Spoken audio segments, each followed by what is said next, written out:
Assalamualaikum warahmatullahi wabarakatuh. Saya Mia Saroh dengan NIM 123000238 akan melanjutkan praktikum fisika kesehatan yang ketujuh, yaitu biomekanika pada perhitungan denyut jantung. Yang pertama, metode Carnot-Venn. Metode ini merupakan salah satu metode terbaik yang dapat digunakan untuk menentukan zona detak jantung dan ambang anaerobik. Metode ini didasarkan pada cadangan detak jantung, dan metode ini memperhitungkan detak jantung istirahat dan detak jantung maksimum. Oleh karena itu, metode ini memberikan hasil yang lebih baik daripada formula yang hanya menggunakan detak jantung maksimum. Dan untuk menggunakan metode ini, kita perlu mengetahui detak jantung istirahat dan detak jantung maksimum kita terlebih dahulu. Dan untuk menghitung zona detak jantung sendiri, kita memerlukan dua angka dan keterampilan matematika dasar dengan mengetahui detak jantung maksimum dan detak jantung istirahat. Nah, selanjutnya cadangan detak jantung. Rumus Carnot-Venn menggunakan detak jantung yang meliputi angka, ukuran kisaran antara detak jantung istirahat dan detak jantung maksimum. Dengan rumus ini, cadangan HR sama dengan HR maksimum dikurangi HR istirahat. Untuk mengetahuinya, kita perlu mengurangi detak jantung maksimum dengan detak jantung istirahat. Yang selanjutnya, target detak jantung. Untuk menghitung zona detak jantung yang perlu kita lakukan, yaitu menambahkan detak jantung istirahat ke persentase tertentu dari cadangan detak jantung dengan rumus target HR sama dengan cadangan HR dikalikan berapa persen intensitas, lalu ditambahkan dengan HR istirahat. Lalu jumlah intensitas ditentukan oleh rumus Carnot-Venn. Yang selanjutnya, zona detak jantung Carnot-Venn. Zona yang pertama yaitu intensitas 50% hingga 60%. Zona kedua 60% hingga 70% intensitas. Zona ketiga 70% hingga 80% intensitas. Zona keempat intensitas 80% hingga 90%. Dan zona terakhir, zona kelima, intensitas 90% hingga 100%. Nah, selanjutnya contoh menghitung detak jantung. Di sini terdapat contoh, yaitu terakhir kali A melakukan pengukuran detak jantung sekitar 2 bulan yang lalu. A juga menggunakan angka-angka tersebut untuk mendapatkan hasil dan bisa menunjukkan ke adiknya sebuah contoh. Tetapi A juga mengingatkan kepada adiknya bahwa detak jantung istirahat dan detak jantung maksimum setiap orang itu berbeda.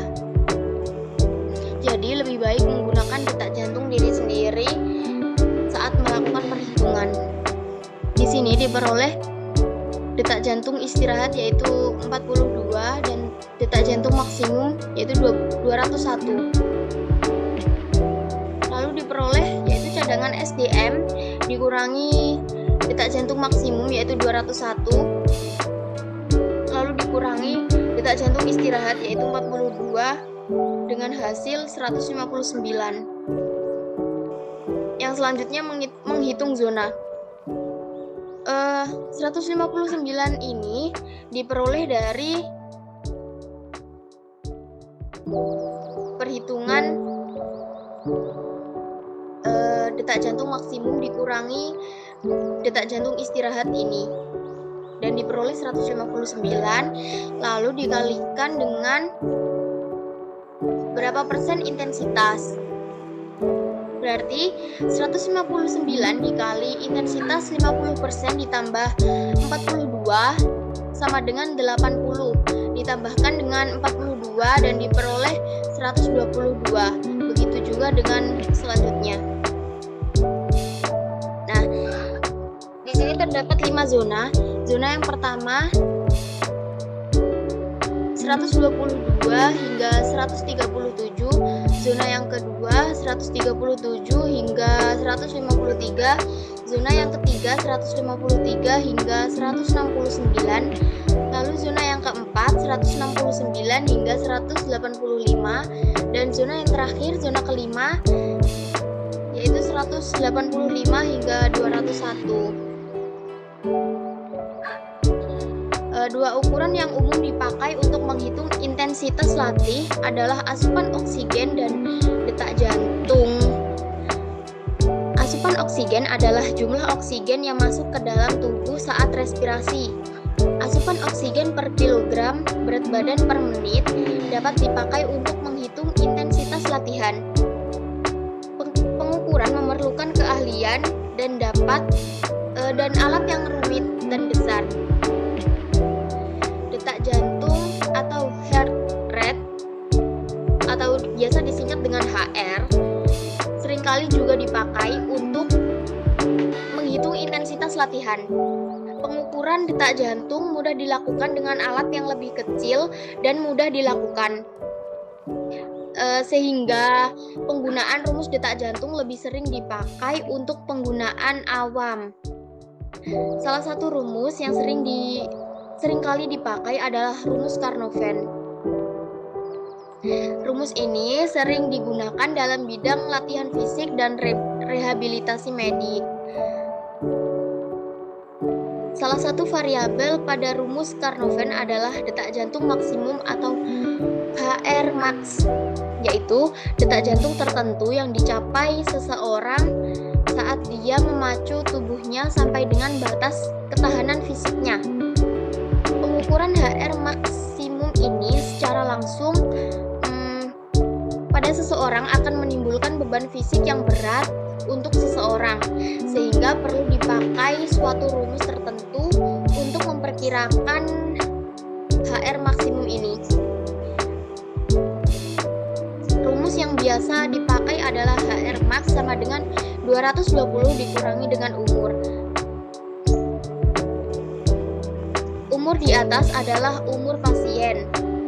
Rumus di atas hanya merupakan pendekatan, tidak selalu secara tepat menentukan HR maksimum.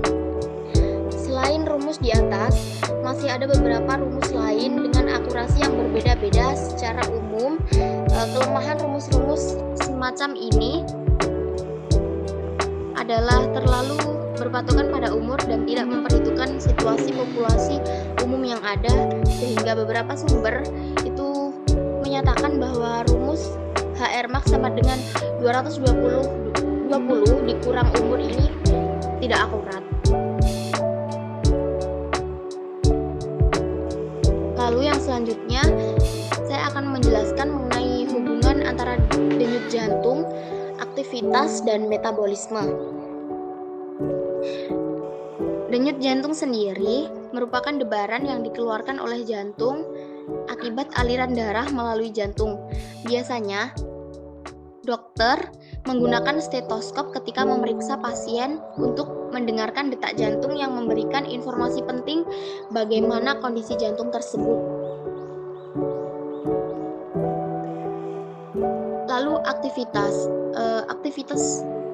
fisik merupakan setiap gerakan tubuh yang diakibatkan oleh kerja otot rangka dan meningkatkan setiap gerakan tubuh yang diakibatkan kerja otot rangka dan meningkatkan pengeluaran tenaga secara energi.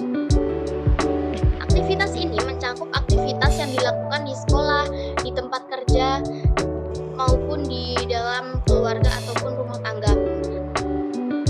Aktivitas selama perjalanan dan aktivitas lain yang dilakukan untuk mengisi waktu senggang sehari-hari. Yang selanjutnya, metabolisme.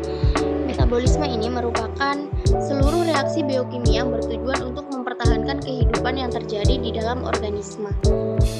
Reaksi kimia ini terjadi akibat interaksi spesifik secara teratur antara molekul-molekul di dalam sel beserta perubahannya. Baik, terima kasih. Sekian penjelasan dari saya. Kurang lebihnya saya mohon maaf. Terima kasih. Wassalamualaikum warahmatullahi wabarakatuh.